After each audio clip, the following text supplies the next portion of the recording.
আসসালামু আলাইকুম এভরিওয়ান। আজকে আমি এই ম্যাথের সমাধান দেখব। আমাদের এই চ্যানেলে আপনাদের জন্য বিভিন্ন চাকরি পরীক্ষার বিভিন্ন ম্যাথের সমাধানের ভিডিও চলছে। কাইন্ডলি আমাদের চ্যানেলটিকে সাবস্ক্রাইব করে দিবেন। তো চলুন এখন আমরা আমাদের আজকের সমাধানে নেমে পড়ি। এখানে কি বলছে?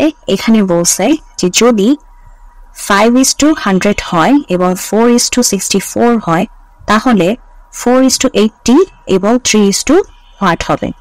আচ্ছা, আমরা আমাদের প্রথম অনুপাতের ক্ষেত্রে দেখতেছি আমাদের 5:100, অর্থাৎ এটা হচ্ছে আমাদের প্রথম রাশি, এটা হচ্ছে আমাদের দ্বিতীয় রাশি।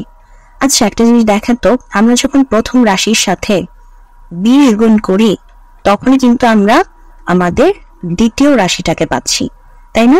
তার মানে আমরা বলতে পারি আমাদের এই যে প্রথম অনুপাতের ক্ষেত্রে আমাদের যেটা হচ্ছে সেটা হচ্ছে 20 গুণ হচ্ছে। আচ্ছা, ঠিক একইভাবে আমরা যখন দেখতেছি আমাদের দ্বিতীয় অনুপাতের ক্ষেত্রেও সেম একই কাহিনী ঘটতেছে যে 4-এর সাথে যদি আমরা 16 গুণ দেই তাহলে কি হয়? আমরা কিন্তু কি পাই? 64 পাই। এই যে আমাদের 64 এর মানটা পাই, অর্থাৎ আমরা বলতে পারি আমাদের দ্বিতীয় অনুপাতের সাথে কি হচ্ছে? আমাদের 16 গুণ আকারে যুক্ত হচ্ছে। তাহলে এখানে আমাদের পরবর্তীতে যে আরো দুটা অনুপাত দেওয়া আছে আমরা একটু সেটার ক্ষেত্রে দেখি তো কি হচ্ছে।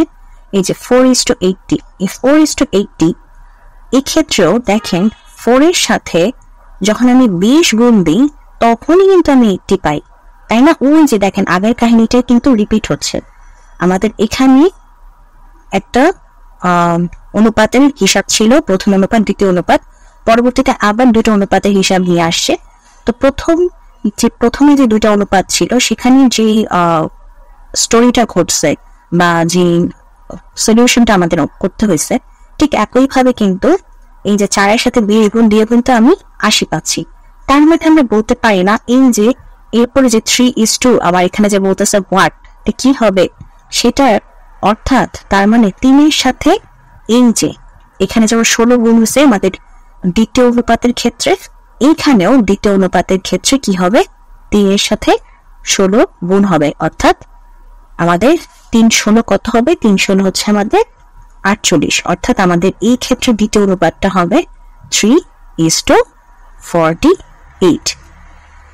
আর এইটাই হচ্ছে আমাদের অ্যান্সার। তো এইটাই ছিল আমাদের আজকের প্রশ্নের সমাধান। তো যদি ভিডিওটি ভালো লাগে অবশ্যই ভিডিওতে লাইক দিবেন, চ্যানেলটিকে সাবস্ক্রাইব করবেন। ভালো থাকবেন।